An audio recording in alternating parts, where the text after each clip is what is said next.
Even the Qur'an.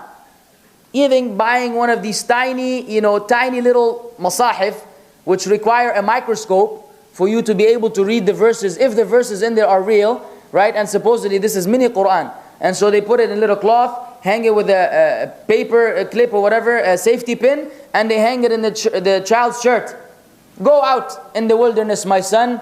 No train shall harm you or run you over as long as you have the Qur'an hanging from your shirt. And so people believe, but what happens is when the boy is harmed, then people start wondering what happened. Why did the protection not work? So they start blaming other factors. In fact, this is not the way Islam worked. The majority of the ulama, at least concerning the Qur'an, are of the opinion that it should not be hung on someone as an amulet, as means of protection. The other things, there's no difference that this is haram and shirk. Hanging anything or believing anything is means of protection, whether deterring any evil or bringing any good or benefit, this is un-Islamic. What do we have instead? We have tawakkul ala Allah. We depend on the Creator who arranges the affairs of the creation in the tiniest detailed fashion. Nothing, not a split second, is independent of Allah's decree and arranging of the affairs.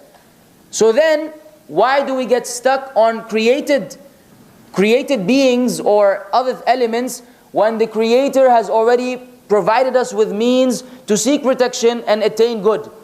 So this is why a Muslim is ever connected with his Lord.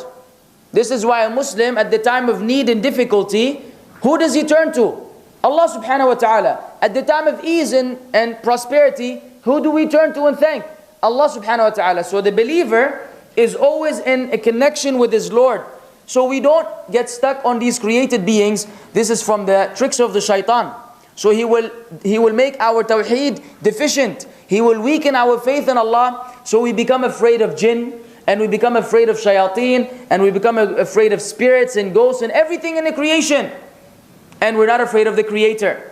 So this must be understood. We don't believe that these things benefit or harm. And it must be noted that if someone believes that these things are causes, these are among the causes that Allah had made, then this is minor shirk. If someone believes that these things themselves benefit or harm, then this is major shirk. If you believe that horseshoe is acting or doing the job of Allah subhanahu wa ta'ala in terms of protecting your house or bringing goodness to the house, then this is major shirk. But if you believe Allah allowed it to be a reason, even though He didn't, then this is minor shirk. So we have to have that understood, so we may not fall into that.